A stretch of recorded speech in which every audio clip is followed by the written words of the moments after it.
All right, Torment, Tides of Numenera. I hope I'm saying that right.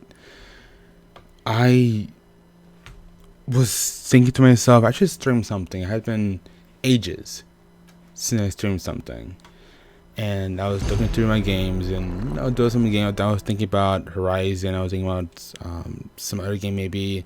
I have a bunch of PC games I haven't touched yet, and I saw this, and something just asked, "What is this game?" Right?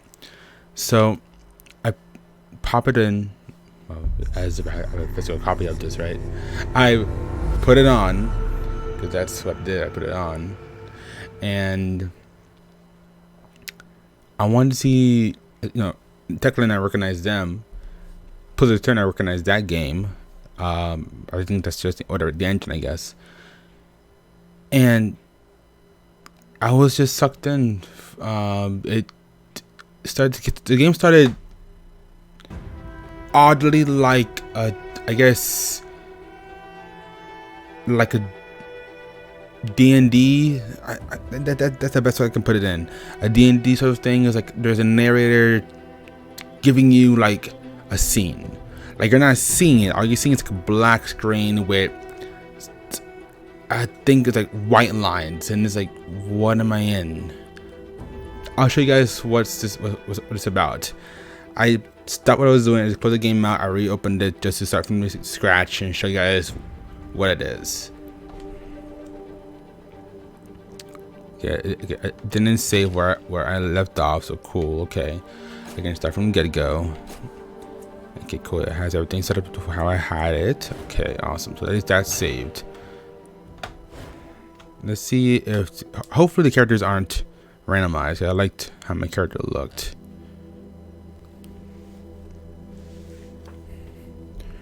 Oh man. Like I was just sucked in. Like I did a Jenga, like choose your own adventure. Choose your adventure. That's whatever. Put on it's female. You're doing. Your mind wakes in darkness. Aching cold sets into an unfamiliar body.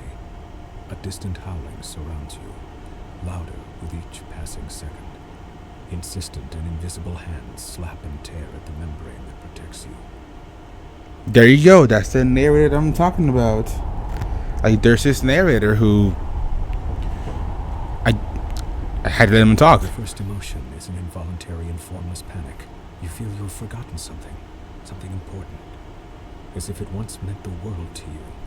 But the details slip away as you grasp at them. You force your eyes open. The body is... wait, you are wearing a form-fitting suit of some dark material. You recall that you were wearing something much more elaborate a short time ago. You have smooth, light brown skin, 5 fingers on each hand, 5 toes on each foot. Good muscles, strong but not bulky, and slim hips. Your palms are soft, as if they have not done much labor, but scars and burns on the hands and wrists suggest that you haven't always been careful. Why can't you remember this? I'm gonna raise the volume just in case it's not. The wind is loud, but not him speaking.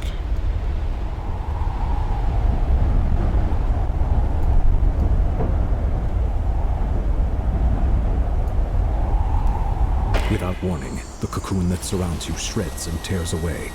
You are falling. Above you, a small moon is slowly collapsing in on itself.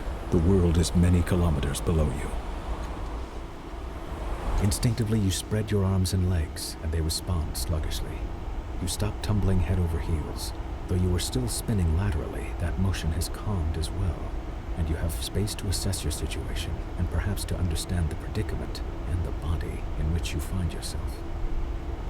I really hope it isn't randomized. Below you, you see a large landmass. A massive ocean dominates the rest of the visible globe, dotted here and there with island chains. Small moons, unusual structures, and strange machines rush past you in glittering profusion as you plummet toward the ground. Now you see that this appears to be a huge megacontinent, the only land of any size on this side of the world at least. Great inland seas and lakes dot the land, and curiously, regular mountain ranges march up and down and across. You are falling toward what looks to be a great bay. a sprawling city perched on its shore just to the north. Further to the north and east, you see a broad plain scattered with curious structures, visible even from this height. The northeastern portion of this land looks to be a desert, a strange blue dot like an eye in its exact center. It seems to hold a city in its watery grasp. To its west is a ring of huge mountains, surmounted by enormous carved peaks spewing magma into a central catch basin. What concerns you most right now is the bay below you. It's coming at you quickly. I picked that one. It's fruitless. You've reached a velocity that could, without irony, best be named terminal. You spread your arms and legs and try to catch a draft, and it looks like you'll hit the bay that's rushing toward you, unless you hit the building in its littered waters. A strange web of colors surrounds you, thrown by a figure standing on the balcony of the structure. But it is effective only at slowing your fall. You strike the building hard enough to crack its crystalline structure, and you hear one of the engines that supports it protest and howl, and the agony of the crash overcomes you. And then darkness.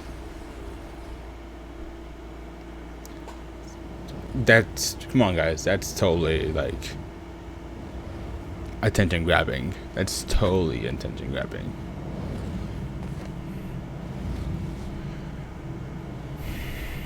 On it.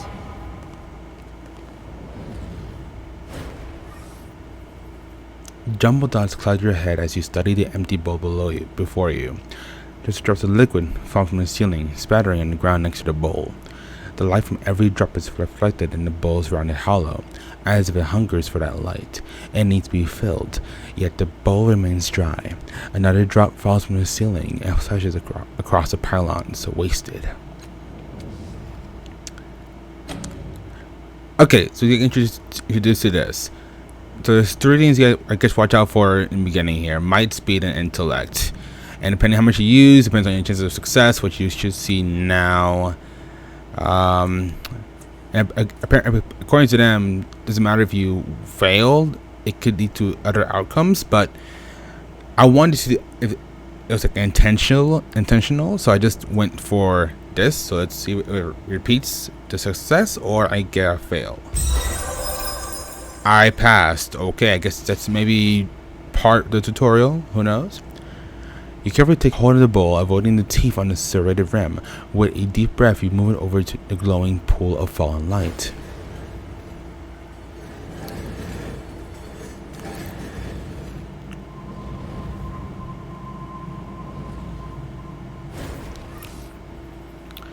Drop by drop, the bowl fills, ripples spreading over the blurred outline of your reflection. A pale blue luminescence switches into the corners of the room. It's the same character. Cool. Awesome. Great. I just now recognize it.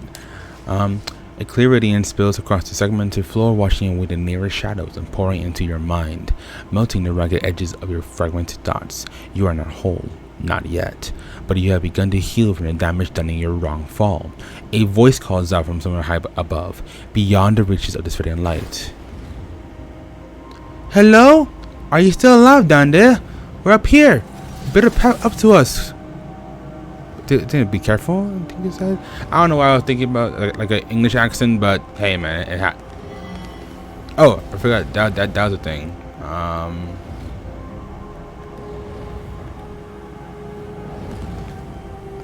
Metal waves roll over the floor below, sending right through the soles of your shoes.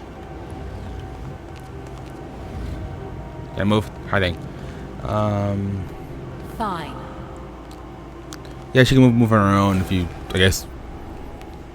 As soon as you touch the orb, if memory floods to your mind. You stand in front of a rusted door. The air is humid and dank. You've had it. You've had a moment's respite from this waterlogged hell.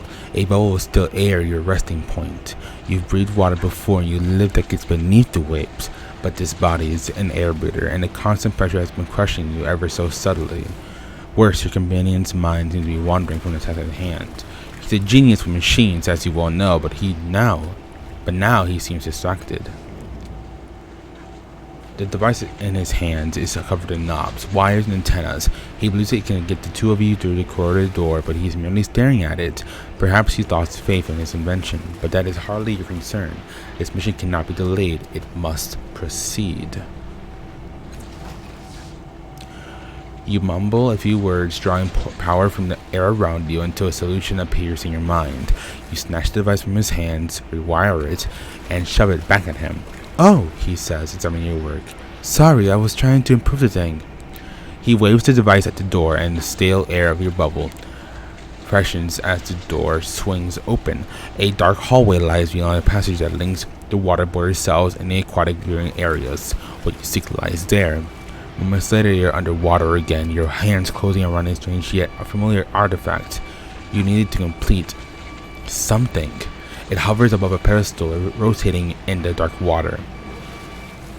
An electric current runs through your fingers as your hand crosses the vertical plane of the pedestal, and an iridescent field coalesces so fast that the wave of pressure dazes you for a moment. The rising pulse of a sonar alarm ripples through the water. The guards won't be far behind. You run urgent fingers over the devices fastened to your waist, a fog rising in your mind. A few can be used against the guards, but will also turn your skin to sin steel, or the surrounding water to boiling wax. Hardly ideal. Finally, you find a small silver spear. Setting the spear in place, you kick desperately for the safety of a nearby alcove. The spear whirls and unfolds into a spiraling vortex. The spear at its center speaks a few polite words in an ancient language, then begins draining the surrounding water into itself with alarming speed. The approaching guards shout, then scream as they too are sucked into the whirlpool and ripped to pieces. You allow yourself a fleeting smile, but are all too aware that more alarms are going off in the distance. The moment begins to fade as you were being drawn backward through a tunnel, and you hear more pylons rising from the pit. Something is wrong. The events within the orb have settled into that gap in your mind, but the edges of it are rough, as though the memory of it is not truly yours.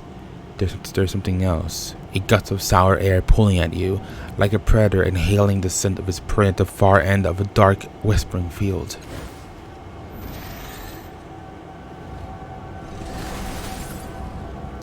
Oh, and there's also an option to tip over the bowl of liquid, but I didn't want to do that. I'm going. See, she's doing it by herself.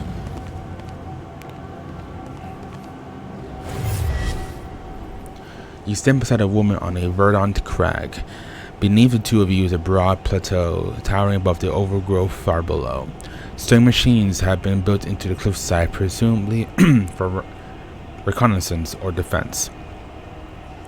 A metallic disc gleams from the center of the plateau. There are several humanoid machines drilled into the base of the cliffs below you. If you were looking for a sanctuary, and you were, desperately, this seems like the right place. "I don't know about this," the woman says, her voice flat, neutral. Her face is turned away from you. "What makes this place any more secure than the others we have found?" So this is where I stopped. So let's see what I can answer her with. Because I can use the D-pad. Cool, okay.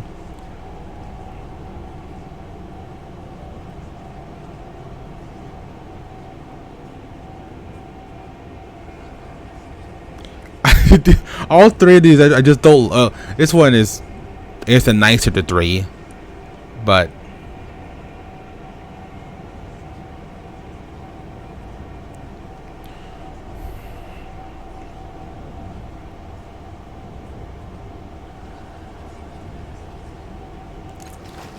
that's more, I guess, me. A cloud passes over the sun as you engage her in spirited friendly debate, pointing out the footprint of a prior world civilization whose power remains untapped. After a few minutes, she laughs, raising her hands in mock surrender. Stop! Your servitors are down there. You've already chosen this as this site, haven't you? She waits for your affirmation and says, "Alright, I'm convinced." The two of you sketch your plans for the sanctuary, drawing schematics and architectural diagrams. Then you descend onto the plateau to examine the open ground. The woman suggests having one of the servitors build a shelter for you. Time here, you try to draw one of the constructs away from its task, but it doesn't respond to your voice. When you lay a hand on its shoulder to reinforce your command, it whirls and strikes you across the face with inhuman speed. It turns back to its task, ignoring you. Your companion helps you rise, laughter in her eyes. It seems your contact has other ideas. What's the matter with it?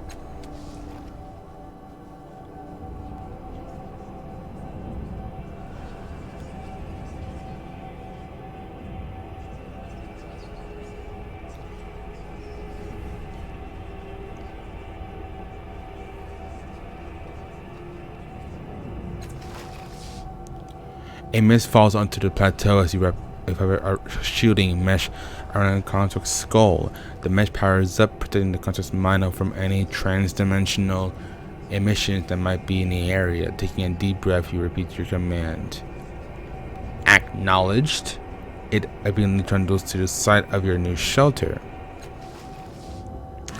The image freezes and fades, and you feel the memory filling the gap in your mind, blocked by a jagged block. You stagger, clutching your head, reclaiming your memories. Hurts. And once more, there's something else. Hairs lift one by one in the back of your neck. Something beyond this room can sense what you are doing, and is hunting you. Why am I? What's wrong with my body? That was okay. No sign or symbol tells you what might be behind the enormous door. A dull chill radiates from its bronze segmented surface, and the thick metal wheel seems frozen into place. Okay. And wounds smarter, which is great. This door, something urgent you can get inside to no avail. The light around the door is framed into flares like a roaring fire in a high wind. Let's go. A vision of the city springs up around you. Your city, in flames and under attack. Her defenders have fought and died all day, and so the attackers keep coming. They fight as if your destruction were demanded of them. They care nothing for mercy, surrender, or plunder. What they want is blood. But you have brought a keen-eyed companion to the top of the tower. She has seen the way to stop the invaders. You need to get her to safety, and you need to rally your defenders. But even as you turn toward the door of the tower, two attackers descend from a hovering machine. You don't have time to look at them before they land. One is brutishly large, his weapon a vibrating axe. The other is slim, sheathed in glassy armor and holding a hilt with a sizzling invisible blade. Your companion backs away. She's too young to help. Your enemies advance single file, confined by the parapet? Triple with the giant, you can handle it for these stuck at 2.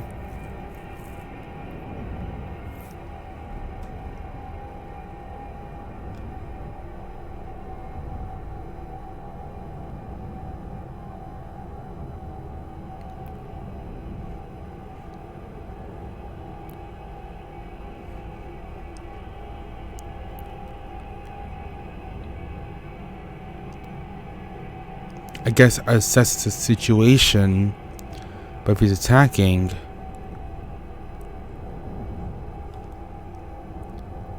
now if we're all dying, I'm assessing the situation. The remedy seems crystal clear. The giant is menacing, it's true, but the invisible blade of his companion is more worrisome still. The energy field flickers and wavers around it, suggests that she can carve matter at the molecular level, tearing pieces of her target into nothingness. If you're to save yourself, your best bet is to tackle her first. She's stuck behind the giant, waiting her turn to attack you, unable to bring her weapon to bear until he's out of the way. But it's clear that she expects him to handle you, and her eyes rove behind you, her focus on your ward.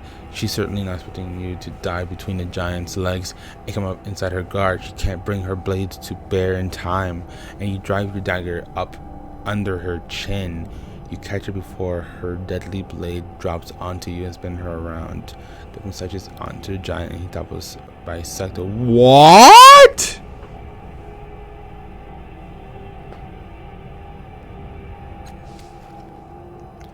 You focus on finding a way back to your allies. You open the tower door and rush down the stairs. The door at the base of the stairs is slightly cracked, opening just a bit into the hall, and you hear more of the enemy soldiers beyond.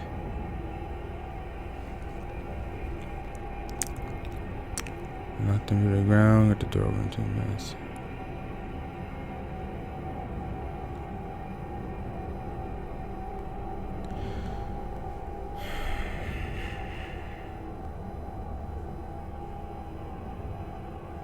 Think to sneak approach is best, because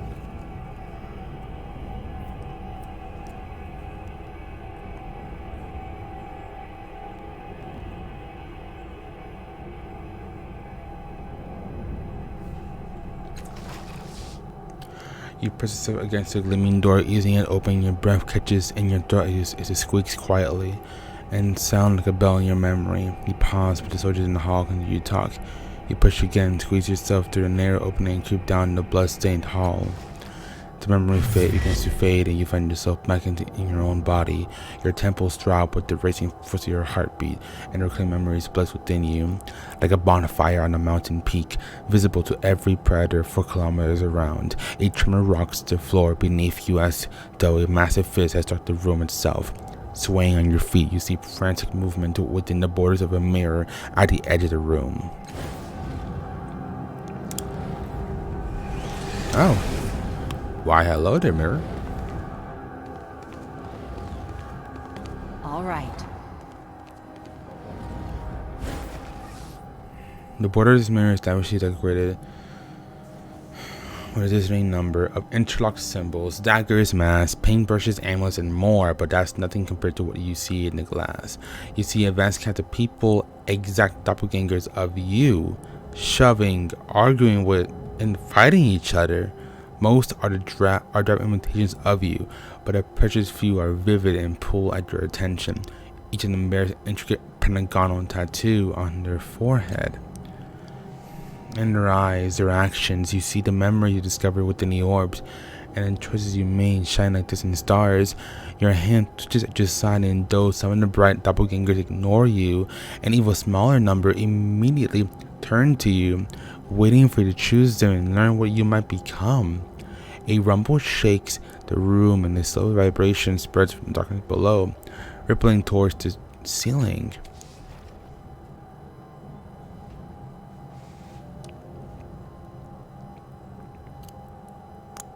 I think I'll step away.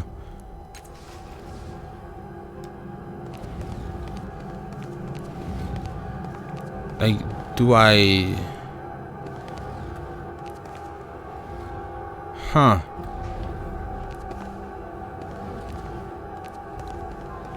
I guess away, but what does that really do? Yes. Yes. Okay. The clever eyes, strong-willed doppelganger. Clever eyes, I guess. Doppelganger makes his way over to you. He's about to speak with, and a thuggish figure charges out of the crowd and shakes his knife at the Doppelganger's face. Speaking in your voice, Doppelganger raises a calming hand, appealing to the bug's better nature with a combination of disarming wit and outright lies. Scowling, the dog throws his knife and apologizes to Doppelganger for the trouble.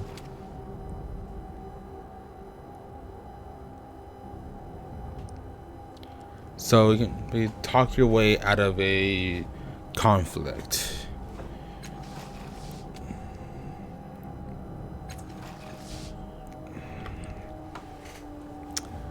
The doppelganger shoulders its way through the crowd, casually donning an 8-fingered glove. Then it digs its fingers into the glass below you with a grunt until the hole in the surface shaped like a pointed ear. Carefully, the doppelganger speaks an unfamiliar word into the ear, and the ground itself seems to turn. As if you are standing inside the door the doppelganger has just opened. When you look around, the hole has disappeared. Nothing has changed. Or has it? But the evening glove.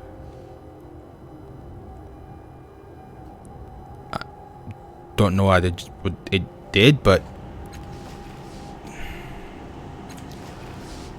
it reaches the other side of the mirror and touches inside the glass. The surface blurs and the vision unfolds before you. Doppelganger is shackled to the center of the vast arena, beneath the hulking shadow of an executioner, unbowed by the jeers of the savage audience. The doppelganger speaks forcefully, frighteningly, of what will come after his death and the consequences thereof. The mob shouting dies, one voice at a time. Then in perfect silence, Doppelganger meets the executioner's eyes. Trembling, the brute swings his axe and severs the Doppelganger's chains, setting it free. The winner fades away, erased by this goblin group. The strong one of Doppelganger closes his hand and awaits your decision.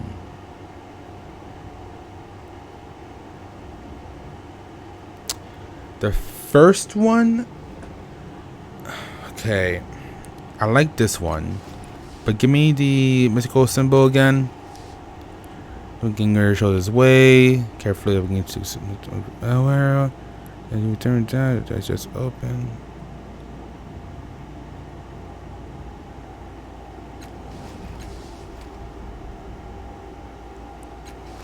I'm going for the strong-willed one. Strong-willed, sure. And Doppelganger scatter from the edges of the mirror and vanish. Your chosen identity steps forward. Its appearance changes as it steps out of the rippling glass. Its face exudes intelligence and confidence. Shadows of several devices shimmer all around it. Technology of several kinds from a myriad of past ages. You get the feeling you will be comfortable with all of it. The word nano sounds in your mind. Gain the descriptor strong-willed, okay? Your doppelganger continues walking, stepping into you, filling you, making you whole. The decision rings out into the cavernous room, awakening and unlocking vast mechanisms behind the walls. Suddenly, a grotesque noise rings through your shared worlds like a bell if bells could rot. Something is coming. The mirror fades, leaving a dark, open doorway. Take a deep breath and step through. Wait, what? Character creation. Just in the memories have begun to build your character, but now you have the opportunity to decide on a number of details. First, you can decide to change your type defines abilities and skills you'll be able to acquire as you advance. Huh? Nano, that's what it gave me. And Jack and Glaive. Nano, we got 7 intellect, 5 speed, 5 might. I guess I'm good with medium weapons, perception, penetration weapons, lore of machinery, and lacking in the intimidation department. Training level and execution skill.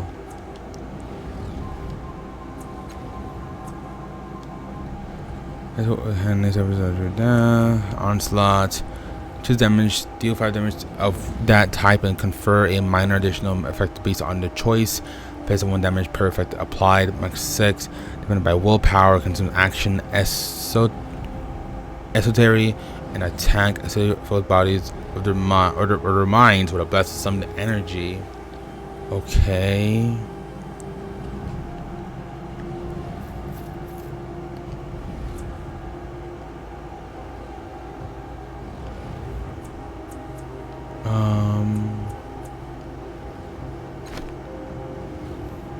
What?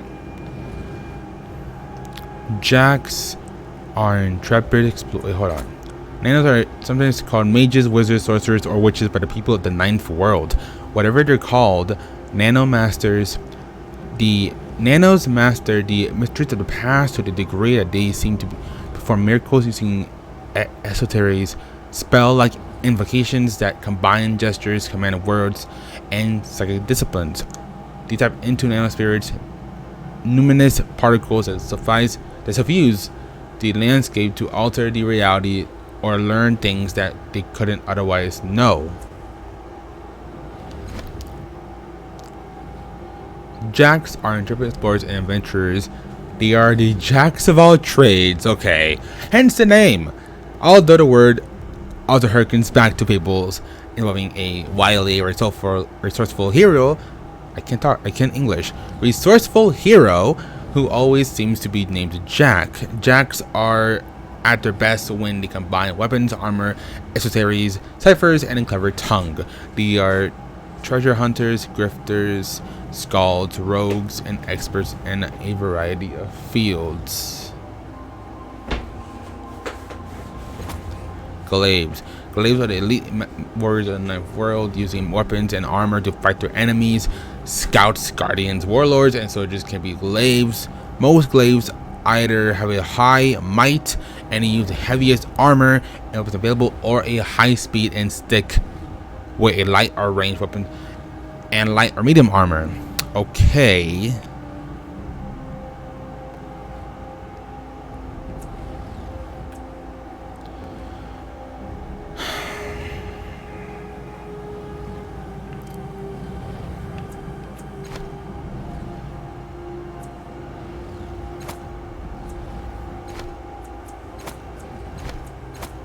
So these are just tanky. These guys are the mages. I like the Jack's outfit though. Be pretty color on the Nano.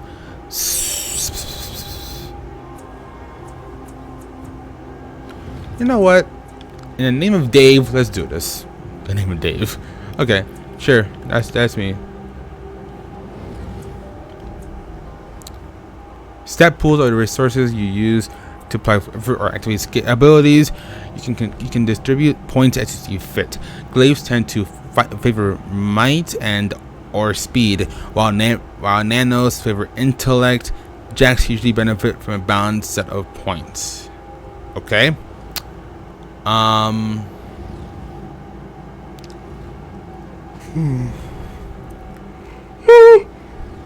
Okay. So nanos prefer intellect. Okay. Stat pools. Intellect represents the character's mental powers, willpower, and personality. Even 2 points in every 2 points in intellect also increase willpower by 5%. Evasion. Okay.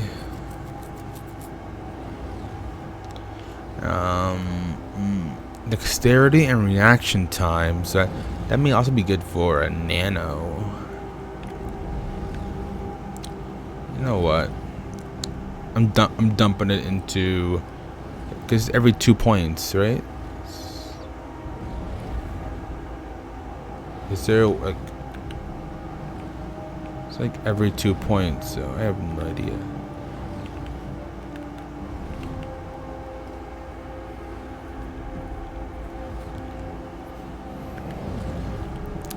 I'm going to assume it's 8 because I want to put some into speed just for the dexterity. If that even matters for nanos.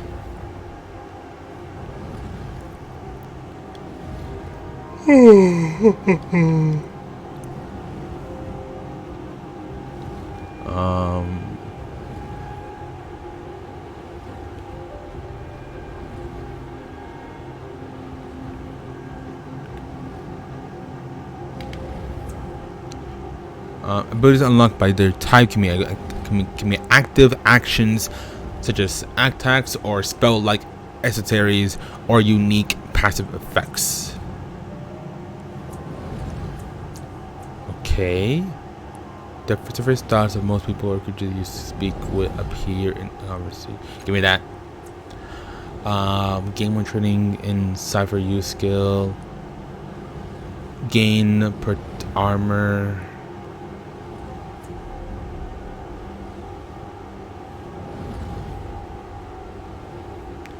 Heals 6 points of health.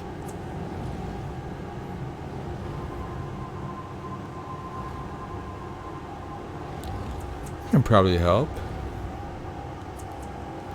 I'm like in between Innervate and quantum step. Adapt.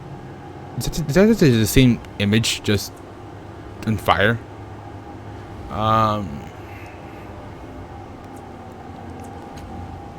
Who doesn't want to teleport? Let's see here.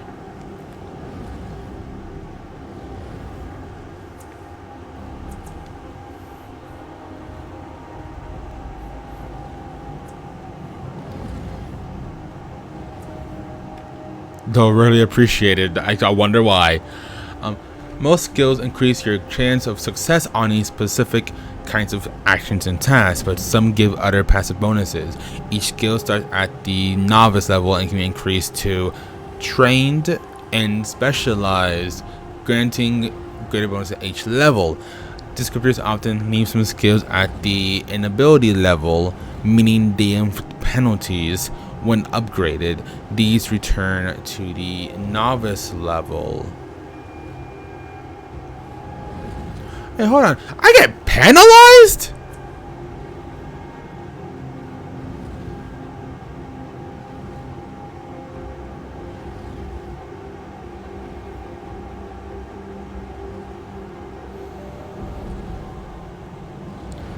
Lore and machinery. Okay, so plus 15% bonus on per level on difficult tasks marked with the skill and ability confers.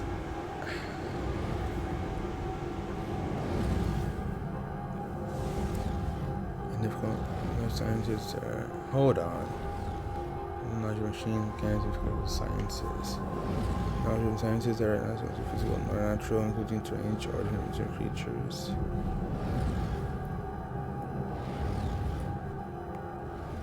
I think natural's like.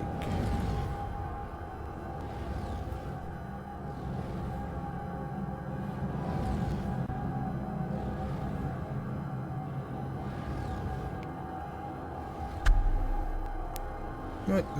Let's keep on machinery. How about that? Wait, what?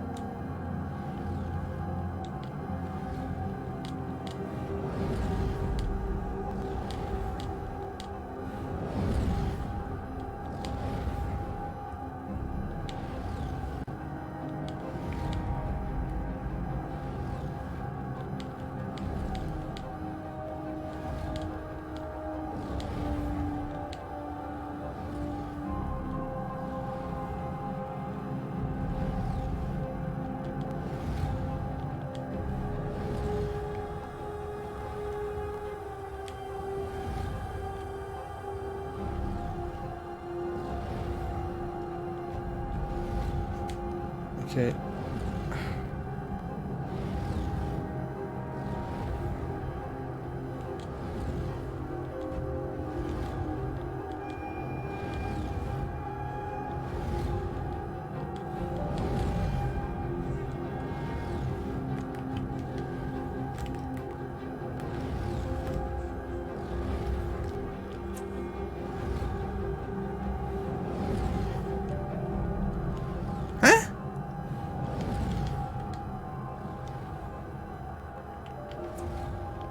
I'm confusion. So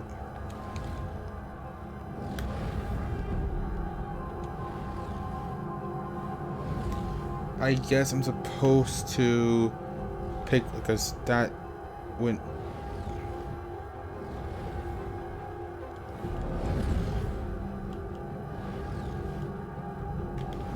Sure.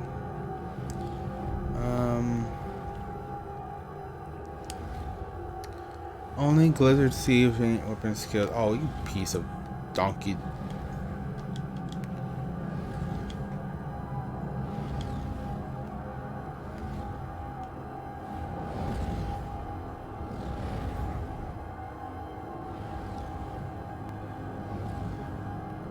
Okay.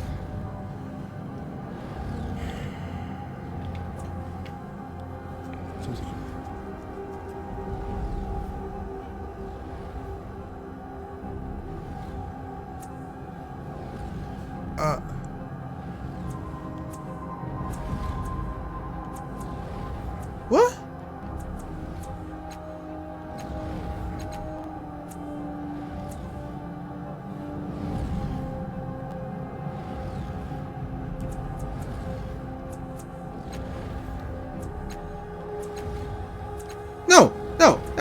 you do this to me?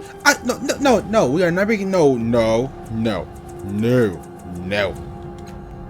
We're sticking with strong-willed. Not making it any more complicated. This is more enough time I usually dedicate to character creation things. The last cast-off character type of descriptor. Yes, I'm sure.